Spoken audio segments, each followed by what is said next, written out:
In today's video, I'm going to be talking to you about how to improve your ball striking with long irons. It's a part of the game that we use a lot in the course of 18 holes, and we want to get away from the tops, fats, thins, shanks, and all those bad shots in between. So this video, I'm going to give you a couple of really good drills that you can use to improve your ball striking with your long irons.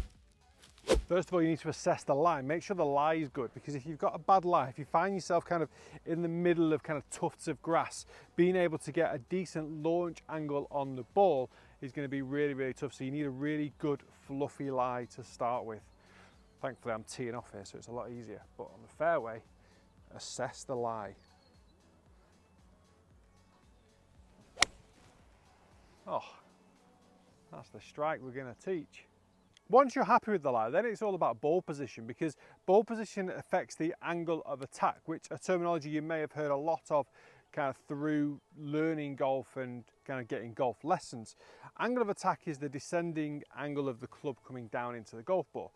A lot of golfers, when they try and hit driver, they try and hit up on the ball, so that's a positive angle of attack. When you're chipping and pitching, we often talk about hitting down on the ball. That's your negative angle of attack. But when you get to like your 3s and your 4s and your 5 irons, or your 3 and your 4 hybrid, or your 3 and your 5 or your 7 wood, the angle of attack is going to be a lot more neutral relative to the ground. So we're almost thinking about closer to 0 degrees. 4, 5 and 6 is what I have in my bag for my, that's what I class as my long irons. Now my 6 angle of attack is going to be steeper than what I use with my 4.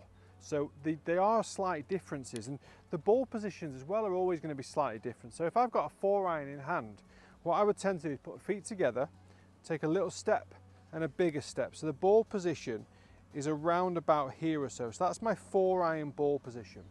If I have a 6 iron in my hand, which I do now, I would often put the ball position slightly further back in the stance and not quite as far forward as the 4 iron. Okay, so that's going to help me get a slightly steeper angle of attack. Really important not to kind of segregate the ball positions. I often see so often driver goes at the very front, wedge goes at the very back, and we move up, up, up, up. That's not the right way to do it. Or some people kind of go, well, 7 iron to wedge in the middle, long irons there, driver there. It's not quite as simple as that. A lot of it is feel. A lot of it also depends on your swing path. So this is a great tip for every golfer on the planet, me included. I often play my ball position slightly more central than what the textbook says, okay? I play with somebody quite regularly who has an out to in slicey swing, who plays the ball position even further forward than where I would play a driver. That's not just because they don't know what they're doing, that's because they've found the optimal place to play their shots from. If you swing it from out to in, you should have the ball position slightly further forward than someone like me that generally swings it more into out, that has the ball more central. If I swing it more into out for a draw style swing and I have the ball position further forward, my angle of attack by the time I get to the ball will be on its way up, and I'm likely to top the ball. If I then try and stay down on the ball, I'll probably fat it. Golfers that have the slice swing and they play the ball position slightly too far back in the stance will also top it, because their club's still on the way down by the time it's getting to the ball. So they've got to put the ball position further forward to allow them to hit down on the golf ball. Now that comes with all its other issues. If you swing it too much from out to in and the ball position is too far forward, you're likely to create too much backspin and lose distance, too much height, too much curve, etc, etc. That's not what this video is about. It's about trying to find your position to hit your long irons. So this time, if I've got a 6 iron in my hand, I would put the ball position not quite as far forward as what I just played the 5 iron. So I've got it a little bit just forward of centre. So now my angle of attack is going to be a touch steeper with this club.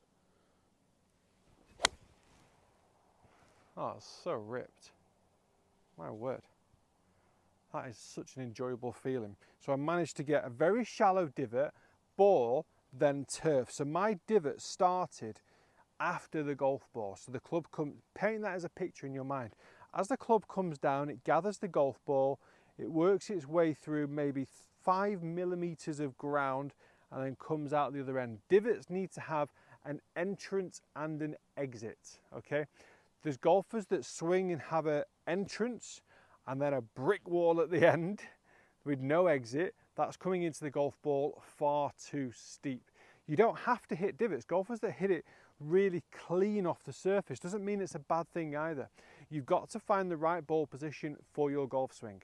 It's important to stress, if you're one of those golfers that has got the really steep swing and you do struggle to shallow it out, long irons are going to be really, really difficult for you to kind of improve on going forward. That's why hybrids came into the mix. That's why hybrids are so popular amongst golfers. The majority of golfers do swing steep, do swing it out to in, and do hit those kind of steeper, kind of more thicker, deeper divots. So that's why hybrids are so much better, because of the wide sole at the bottom. So if you are struggling with your long irons, obviously we'd like to try and improve it, but if the mechanics of your swing will probably not allow it, then look at definitely getting some hybrids. Last but by no means least, rotation. Make sure as you're taking your setup, you're trying to get your back to the target or my chest 90 degrees towards the right hand side, so I'm not picking the club up too steep. If we get the arms working up too steep, that's when we start to lose the distance, create too much backspin. So just make sure that we're still encouraging as much rotation as the body allows. If you feel like you're limited in your rotation, you need to find something that compensates. Compensation in the golf swing happens regardless of the level of golf you play. If you're the best player in the world, you will have compensations in your golf swing.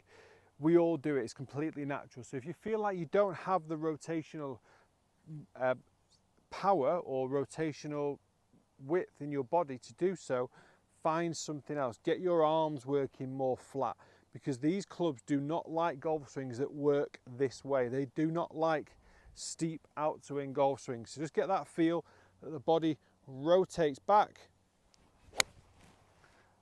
so you can swing through. Notice there was no divot. Okay, so I absolutely pured it. It's gone the same distance as the previous 6 iron that I just hit. Less of a divot. There's a blemish on the ground where I've hit ball and then it just kind of brushed the grass and pulled the grass up, but there wasn't a significant divot. But I've still hit down on the golf ball and I've still absolutely pured it. Guys, give these 3 tips a try. They will definitely help you out with your long irons. And if they do, please do come back to the channel, press that subscribe button, because it does make a huge difference. I'm trying to grow the channel as big and as much as possible as I possibly can before the end of the year. So please do hit that subscribe button. But from a fantastic Cleveland Golf Club here in Bristol in the UK, my new home. I'll see you again very soon.